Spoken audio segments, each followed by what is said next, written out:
Crafts ಎಲ್ಲಾನು ಅದೇನಾಗ್ತಿದೆ ಇದೇನಾಗ್ತಿದೆ ಅಂತ ಡೈರೆಕ್ಷನ್ದು ಆ್ಯಕ್ಟಿಂಗ್ದು ಅದಾದಮೇಲೆ ಪೋಸ್ಟ್ ಪ್ರೊಡಕ್ಷನ್ ಕೆಲಸ ಪ್ಯಾರ್ಲಲ್ಲಿ ಆಗಿರೋದ್ರಿಂದ ನಮಗೆ ಈ ಸಿನಿಮಾ ಈ ಡೇಟ್ಗೆ ಬರೋದಕ್ಕಾಯಿತು. ಸೊ ಆ ಕೆಲಸಗಳು ಆಫ್ಟರ್ ದ ಶೂಟ್ ಅದಾದಮೇಲೆ ಡಿಸ್ಕಷನ್ ಅವ್ರಿಗೆ hardly use to get like 3-4 hours of sleep ಅಷ್ಟೇ. ಸೊ ಅದ್ರ ಜೊತೆಗೆ ಅವ್ರಿಗೆ ಮಕ್ಳ ಜೊತೆಗೆ ತುಂಬ ಟೈಮ್ ಸ್ಪೆಂಡ್ ಮಾಡೋದಕ್ಕಾಗ್ತಿರಲಿಲ್ಲ. ಬ್ರೇಕ್ ಇದ್ದರೆ ಮತ್ತೆ ನೆಕ್ಸ್ಟ್ ಡಿಸ್ಕಷನ್ ಮೀಟಿಂಗ್ಸ್ ಇದೆಲ್ಲ ಇರ್ತಾಯಿತ್ತು. ಅವ್ರಿಗೇನು ಟೈಮ್ ಇರುತ್ತೆ ಆ ಟೈಮಲ್ಲಿ ಪಾಪ ಮಕ್ಳ ಜೊತೆಗೆ ಬಂದಾಗಿರ್ತಾಯಿದ್ರು ಅವರು. ಸೊ ನನಗೆ ಅದೊಂದು ಬಿಗ್ಗೆಸ್ಟ್ ರೆಸ್ಪಾನ್ಸಿಬಿಲಿಟಿ ಆಗಿತ್ತು, ನಾನು ಮಕ್ಳಿಗೆ ಟೈಮ್ ಕೊಡಲೇಬೇಕು ಅನ್ನೋದು. ಸೊ ನಾನು ಬೆಳಗ್ಗೆ ಅವ್ರ ಜೊತೆಗೆ 4 o'clock ಶೂಟಿಂಗ್ ಹೋಗ್ತಿದ್ದೆ. ಅಲ್ಲಿ ಕೆಲಸ ಎಲ್ಲ ಮುಗಿಸಿ ಈವ್ನಿಂಗ್ ಬಂದಾದಮೇಲೆ ಬಂದು ಮಕ್ಳು ಏನು ಮಾಡ್ತಿದ್ದಾರೆ, ಅವರು ಸ್ಕೂಲಿಂದ ಬರ್ತಿದ್ರು ಅರೌಂಡ್ 4-4:30ಗೆಲ್ಲ. ನಾನು ಬರಬೇಕಾದ್ರೆ ಸ್ವಲ್ಪ ಲೇಟ್ ಆಗ್ತಿತ್ತು, 7-7:30ಗೆಲ್ಲ ಬಂದು ಅವ್ರ ಜೊತೆಗಿದ್ದು ಹೋಮ್ವರ್ಕ್ ಏನಿದೆ, ಏನು ಮಾಡಿದ್ದಾರೆ, ಅವ್ರದ್ದು ಫುಲ್ ಡೇ ಏನು ನಡೀತಿತ್ತು ಅದೆಲ್ಲ ಅವ್ರ ಜೊತೆಗಿದ್ದು ಅಮ್ಮನ ಜೊತೆಗೆ ಸ್ವಲ್ಪ ಟೈಮ್ ಇದ್ದು ಮತ್ತೆ ವಾಪಸ್ ಹೋಗ್ತಿದ್ದೆ ನನ್ನ ಕೆಲಸಕ್ಕೆ. ನಮ್ಮದು ಕುಂದಾಪುರದಲ್ಲೇ ಪ್ರೊಡಕ್ಷನ್ ಬೇಸ್ ಇದ್ದಿದ್ದರಿಂದ ಅಲ್ಲಿ ಹೋಗಿ ಮತ್ತೆ ಉಳಿದಿರೋ ಕೆಲಸ ಮಕ್ಕಳು ಹೋಮ್ವರ್ಕು ಮಾಡಿಸ್ಬೇಕು, ಇನ್ನೊಂದು ಕಡೆ ಸಿನಿಮಾ ಹೋಮ್ವರ್ಕು ಮಾಡ್ಕೋಬೇಕು, ಮಾಡಲೇಬೇಕು ಅನ್ನೋ ಎರಡೂ ಜವಾಬ್ದಾರಿನ ಅಲ್ಲ. ಆ ಜವಾಬ್ದಾರಿನ ತೊಗೊಂಡ್ಮೇಲೆ ಫುಲ್ಫಿಲ್ ಮಾಡಲೇಬೇಕು. ಅಮ್ಮ ಆಗಿ ಡೆಫಿನೆಟ್ಲಿ ಮಕ್ಕಳಿಗೆ ಆ ಟೈಮ್ ಕೊಡಲೇಬೇಕು.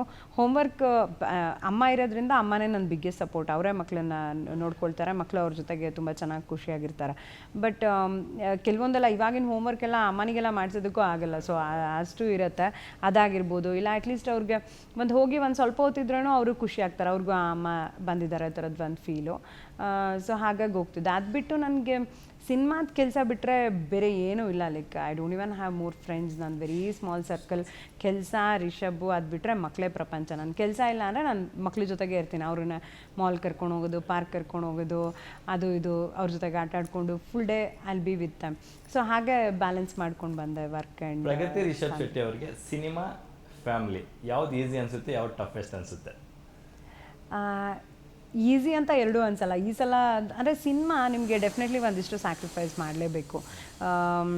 ಈಗ ನೋಡಿದ್ರೆ ಈ ಲಾಸ್ಟ್ 5 years ನಮಗೊಂದು ಪರ್ಸ್ನಲ್ ಲೈಫೇ ಇರಲಿಲ್ಲ ಅಂತ ಅನ್ಬೋದು. ಸೆಟ್ಟಲ್ಲೇ ನಾವೇನು ಟೈಮ್ ಸ್ಪೆಂಡ್ ಮಾಡ್ತಿದ್ವಿ ಆ ಥರ. ರಿಷಬ್ ಅಂದರೆ ನಾವು ಇಡೀ ಫ್ಯಾಮಿಲಿ ಇಲ್ಲಿಂದ ಕುಂದಾಪುರಕ್ಕೆ ಶಿಫ್ಟ್ ಆದರೂ ಸಹ ಅವ್ರಿಗೆ ಮನೆಗೆ ಬರಲಿಕ್ಕೂ ಟೈಮ್ ಆಗ್ತಿರ್ಲಿಲ್ಲ. ಅವ್ರು ಎಲ್ಲಿ ಶೂಟಿಂಗ್ ಲೊಕೇಶನ್ ಹತ್ರ ಯಾವುದಾದ್ರೂ ರೆಸಾರ್ಟ್ ಇದ್ದರೆ, ರೂಮ್ಸ್ ಇದ್ದರೆ ಅಲ್ಲೇ ಸ್ಟೇ ಮಾಡಬೇಕಾಗಿತ್ತು. ಸೊ ದಟ್ ಅಟ್ಲೀಸ್ಟ್ ಅವ್ರಿಗೆ ನಮಗೂ ಅದೇ ಕನ್ಸರ್ನ್, ಟ್ರಾವೆಲಿಂಗ್ ಟೈಮ್ ಆದರೂ ಸ್ವಲ್ಪ ಸೇವ್ ಆಗುತ್ತಲ್ಲ. ಆ ಟೈಮಲ್ಲಿ ಒಂದು ಸ್ವಲ್ಪ ಅವ್ರಿಗೇನೋ ನಿದ್ದೆ ಮಾಡ್ಬೋದಲ್ಲ, ಮತ್ತೆ ವಾಪಸ್ ಕುಂದಾಪುರಕ್ಕೆ ಅವ್ರು ಬರೋದ್ಗಿಂತ ಅಂತ. ಸೊ ನಾನು ಶೂಟಿಂದ ಕುಂದಾಪುರಕ್ಕೆ ವಾಪಸ್ ಬರ್ತಿದ್ದೆ, ಅವ್ರು ಅಲ್ಲೇ ನಿಯರ್ ಬೈ ಎಲ್ಲ ಸ್ಟೇ ಮಾಡ್ತಾಯಿದ್ರು.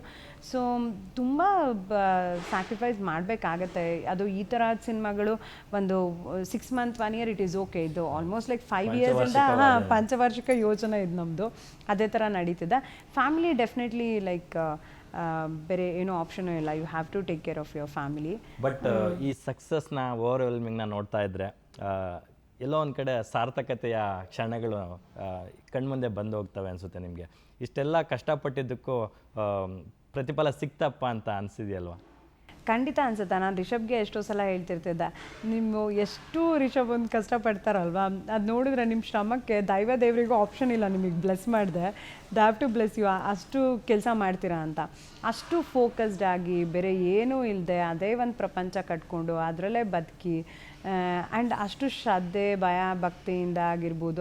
ಅದು ತುಂಬ it is not easy. And ಇಷ್ಟು ರೋಲ್ಸ್ನ ಪ್ಲೇ ಮಾಡಿಕೊಂಡು ಆಮೇಲೆ ಪರ್ಫಾರ್ಮೆನ್ಸ್ಗೂ ಅವ್ರಿಗೆ ಫೋಕಸ್ ಮಾಡೋದಕ್ಕೂ ಟೈಮ್ ಸಿಗ್ತಿರ್ಲಿಲ್ಲ. ಐ ಡೋಂಟ್ ನೋ ಅವ್ರು ಅಷ್ಟು ಚೆನ್ನಾಗಿ ಅಂದರೆ ಆ್ಯಕ್ಟಿಂಗ್ ಅಂತ ಡೈರೆಕ್ಷನ್ ಮಾಡ್ತಿರ್ಬೇಕಾದ್ರೆ ಇಷ್ಟು ದೊಡ್ಡ ಟೀಮ್ನ ಹ್ಯಾಂಡಲ್ ಮಾಡ್ತಾ ನಿಮಗೆ ಅದು ಏನು ಸ್ಟುಡಿಯೋ ಅಲ್ಲ, ಲೈವ್ ಲೊಕೇಶನ್ಗಳಲ್ಲಿ ಶೂಟ್ ಮಾಡಬೇಕಾದ್ರೆ ಆ ನೇಚರಿಂದ ಒಂದಿಷ್ಟು ಏನು ಮಳೆನೋ ಬಿಸಿಲು ಕ್ಲೌಡಿ ಆಗುತ್ತೆ, ಬೇರೆ ಥರದ್ದೆಲ್ಲ ತುಂಬ ಇರುತ್ತೆ.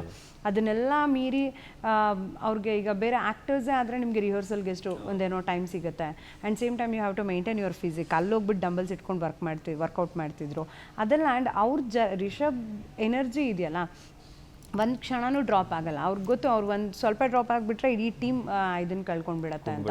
ಸೊ ಅವ್ರು ಯಾವಾಗಲೂ ಅಷ್ಟೇ ಎನರ್ಜೆಟಿಕ್ ಆಗಿರ್ತಾರೆ. ಪಾಕಪ್ ಆದರೆ ಈಸ್ ಲೈಕ್ ಕಂಪ್ಲೀಟ್ಲಿ ಗಾನ್, ಅಷ್ಟು ಇದಾಗ್ಬಿಡ್ತಾರೆ. ಬಟ್ ಅಲ್ಲಿವರೆಗೂ ಅದೇ ಎನರ್ಜಿ ಇಟ್ಕೊಂಡಿರ್ತಾರೆ, ಅದೇ ಇನ್ಸ್ಪೈರಿಂಗ್. ಆ್ಯಂಡ್ ನನಗೆಲ್ಲರೂ ನೀವು ಹೇಗೆ ಮಾಡ್ತೀರಾ ಅಂದರೆ, ರಿಷಬ್ ಇಷ್ಟು ಮಾಡ್ತಿರ್ಬೇಕಾದ್ರೆ ಇಫ್ ಐ ಕ್ಯಾನ್ ಕಾಂಟ್ರಿಬ್ಯೂಟ್ ಒಂದು ಸ್ವಲ್ಪ ಏನಾದರೂ ಅವ್ರ ಕೆಲಸಗಳನ್ನು ಏನಾದರೂ ಸ್ವಲ್ಪ ಶೇರ್ ಮಾಡಿಕೊಂಡು ನನ್ನಿಂದ ಏನೋ ಅವ್ರಿಗೊಂದು ಸ್ವಲ್ಪ ಹೆಲ್ಪ್ ಆಗುತ್ತೆ ಅಂತ ಆದರೆ ಅದನ್ನು ಮಾಡೋಣ ಅನ್ನೋದು ಒಂದೇ ತಲೆಯಲ್ಲಿ ಬಿಟ್ಟರೆ ಬೇರೆ ಸಂಸಾರ ನೋಡ್ಕೊಳಕ್ಕಾಗಲ್ಲ ಅಂತ ಎಷ್ಟೋ ಜನ ಹೆಣ್ಮಕ್ಳು ಹೇಳ್ತಿರ್ತಿರಲ್ಲ. ಪ್ರಗತಿ ಮೇಡಮ್ ಅವ್ರು ನೋಡಿ ಇನ್ಸ್ಪಿರೇಷನ್ ತಗೊಳ್ಳಿ. ಅಯ್ಯೋ ಖಂಡಿತ ಹಂಗೆಲ್ಲ ಹೇಳ್ಬೇಡಿ.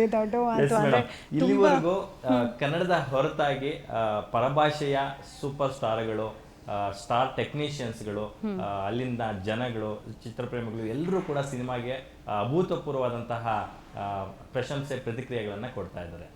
ನಿಮಗೆ ಸಿಕ್ಕಂತಹ ಬೆಸ್ಟೆಸ್ಟ್ ಕಾಂಪ್ಲಿಮೆಂಟ್ ಯಾವುದು ಅಂತ?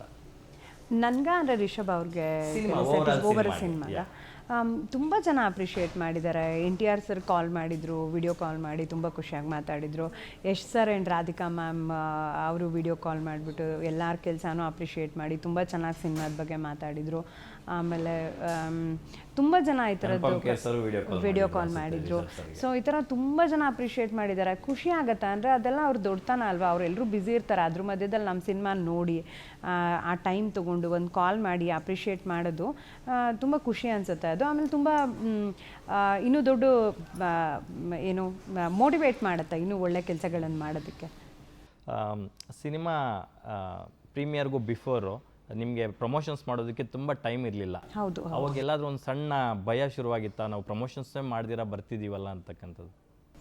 ಆ ಭಯದ್ಗಿಂತ ಕಾಂಟೆಂಟ್ ಮೇಲೆ ಇದ್ದಿದ್ದು ಒಂದು ನಂಬಿಕೆ ಇತ್ತು. ಬಟ್ ರಿಷಬ್ ಡೈರೆಕ್ಟರು ಆ್ಯಕ್ಟರ್ ಆಗಿದ್ದರಿಂದ ಅವ್ರಿಗೆ ಪೋಸ್ಟ್ ಪ್ರೊಡಕ್ಷನ್ ಕೆಲಸಗಳು ತುಂಬ ಲೈಕ್ ನೆಕ್ ಮೂಮೆಂಟ್ ಇತ್ತು. ಲೈಕ್ ರಿಲೀಸ್ ಡೇಟ್ ಅನೌನ್ಸ್ ಆಗಿಬಿಟ್ಟಿತ್ತು, ಕಾಪಿ ತೆಗಿಬೇಕಾಗಿತ್ತು. ಸೊ ಡೇ ಆ್ಯಂಡ್ ನೈಟ್ ಎಲ್ಲರೂ ಇಡೀ ಟೀಮ್ ಲೈಕ್ ಹಾರ್ಡ್ಲಿ ಅವರೆಲ್ಲ ಒಂದು 2 hours ನಿದ್ದೆ ಮಾಡ್ತಿರಲಿಲ್ಲ, ಆ ಥರ ಕೆಲಸ ಮಾಡಿದ್ದಾರೆ. ದಟ್ಸ್ ಹೌ ಅದರಿಂದ ಸೆಕೆಂಡ್ ರಿಲೀಸ್ ಮಾಡೋದಕ್ಕಾಯಿತು. ಸೊ ಪ್ರಮೋಷನ್ ಏನು ಮಾಡೋಕ್ಕಾಗಲ್ಲ, ಬೇರೆ ಆಪ್ಷನ್ನೇ ಇರಲಿಲ್ಲ. ಅದರಿಂದ ತುಂಬ ಲಾಸ್ಟ್ ಮೂಮೆಂಟಲ್ಲಿ ಪ್ರಮೋಷನ್ಗೆ ಹೋಗಿದ್ದಿದ್ದು.